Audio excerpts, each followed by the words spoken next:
राजा देवी भगत सिंह आप किसी कटरा में 3 दिन तक लड़ाई लड़े हैं, अंग्रेजों का गला काटते हैं, ना कि किसी गोंडा के रहने वाले व्यक्तियों का गला काटते हैं। जब जब मेरे देश का क्षत्रिय उठा है, मेरे देश का राजपूत उठा है, तब तक यहाँ से आतताइयों का सफाया हुआ है। लोग रामजी लाल सुमन का विरोध कर रहे हैं, ये लोग क्षत्रिय नहीं है।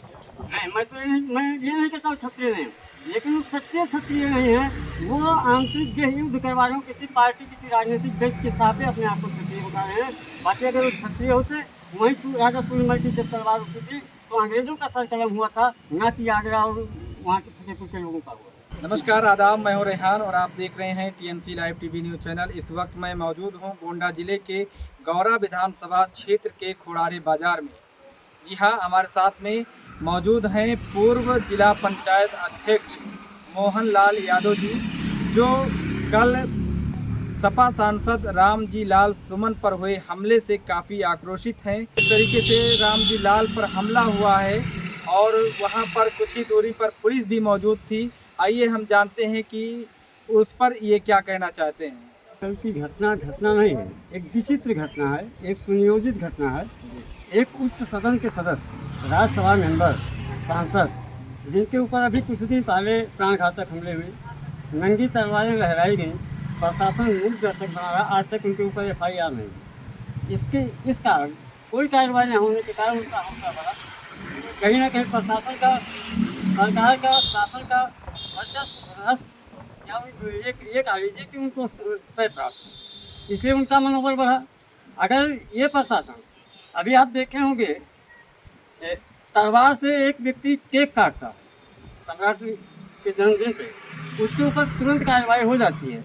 और आगरा की धरती पे सैकड़ों की संख्या में नंगी तलवारें, अवैध हथियार लहराए जा रहे हैं, आज तक कोई कानूनी कार्रवाई नहीं हुई।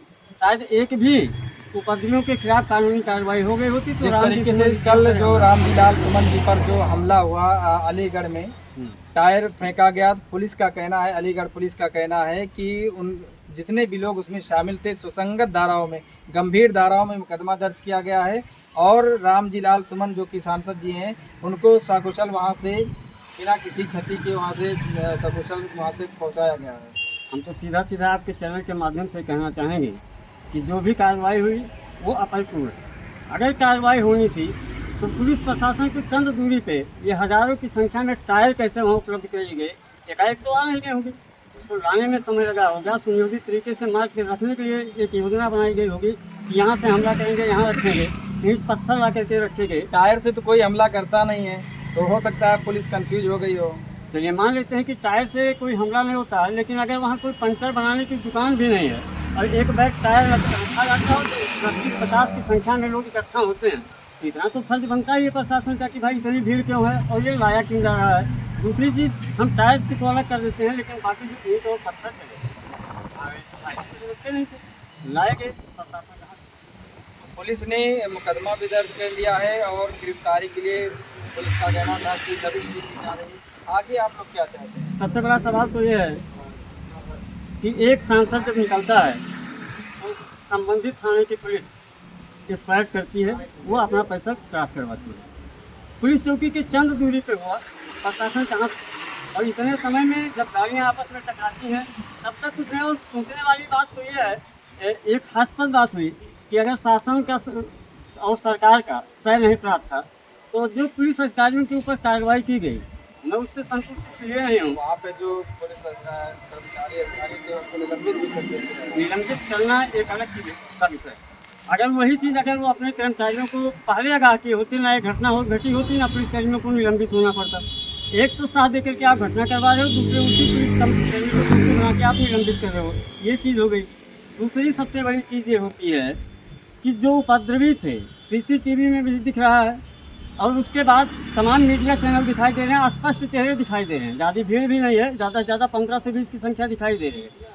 अगर पुलिस कर्मचारियों को दोषी मानते हुए उनको निलंबित किया जा रहा है तो उपद्रव करने वाले उपद्रवियों के खिलाफ इनसे क्यों नहीं लगाया जा रहा है?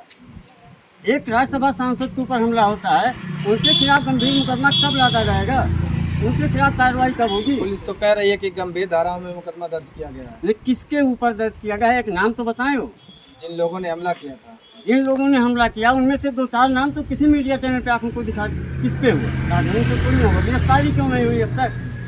गिरफ्तारी होनी चाहिए। त्वरित कार्रवाई से आप लोग चौकी इंचार्ज को आपने निलंबित कर दिया, लेकिन उपद्रव करने वाले उपद्रवियों को आज तक अब तक गिरफ्तारी क्यों नहीं हुई? होना चाहिए। और जब तक ये नहीं होता है तो उनका मनोबल बढ़ेगा, आने वाले समय में किस तरीके से घटनाएं होंगी। आप लोग क्या चाहते हैं? हम ये चाहते हैं कि उपद्रव करने वालों चाहे जिस जात का हो, धर्म का हो, समाज का हो, ये जातीय हिंसा फैलाने वालों के ऊपर देशद्रोह का मुकदमा चलना चाहिए और गिरफ्तारी होकर के उनसे कठोरात्मक सजा उनको मिलनी चाहिए। जो लोग कहते हैं कि राजपूत सेना, करली सेना, मैं किसी जात धर्म पर तो हस्तक्षेप नहीं करना चाहता हूँ, लेकिन मैं राजपूत मानता हूँ उनको जो भारत के लिए, भारत माता के लिए, भारत में रहने वालों के लिए जो जिन्होंने संघर्ष किया है, मैं उसको राजपूत मानता हूँ। हमारे ज़िले में आप ले लीजिए, मैं जहाँ अपने ज़िले में खड़ा हूँ, राजा देवी भगत सिंह आप किसी कटरा में 3 दिन तक लड़ाई लड़े हैं, अंग्रेज़ों का गला काटे हैं, ना कि किसी गोंडा के रहने वाले व्यक्तियों का गला काटे हैं। आज ये आपस में जो लड़ करके अपनी जात का वो करते हैं, निश्चित रूप से कहीं ना कहीं अपने सजातीय के माथे पे कलंक का टीका लगा रहे हैं, क्षत्रिय धर्म को बर्बाद कर रहे हैं और क्षत्रिय समाज पे मुँह पे तमाचा मार रहे हैं। जब जब मेरे देश का क्षत्रिय उठा है, मेरे देश का राजपूत उठा है, तब तक यहाँ से आतताइयों का सफाया हुआ है, ना कि गृह युद्ध हुआ है। आज तो गृह युद्ध ये लोग जो लोग रामजीलाल सुमन का विरोध कर रहे हैं, ये लोग क्षत्रिय नहीं है? नहीं, मैं ये नहीं कहता हूँ क्षत्रिय नहीं, लेकिन वो सच्चे क्षत्रिय नहीं है। वो आंतरिक गृह युद्ध करवा रहे हो, किसी पार्टी, किसी राजनीतिक व्यक्ति के हिसाब से अपने आप को क्षत्रिय बता रहे हैं। बाकी अगर वो क्षत्रिय होते, वहीं राजा सूर्यमल की जब तलवार उठी थी तो अंग्रेजों का सर कलम हुआ था, ना कि आगरा और वहाँ के फतेहपुर के लोगों का हुआ। हमारे साथ में एक उभरते हुए चेहरे हैं नरेंद्र यादव जी, जो कि रनर जिला पंचायत कुकनगर ग्रंथ के रह चुके हैं। क्या कहना चाहेंगे इस हमले के बारे में? ये हमला जो हमारे यहाँ राज्यसभा सांसद पे हुआ, ये बहुत निंदनीय है।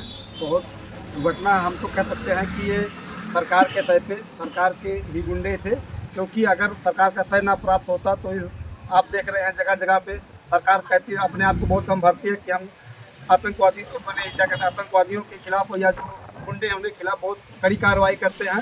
लेकिन ऐसा लगता नहीं कि अगर कड़ी कार्रवाई करते तो जो नंगी तलवार लटकती थी, लहराई गई थी आगरा में, अब तो सबके खिलाफ मुकदमा दायर करके सबको जेल के अंदर ठोक दिया गया होता।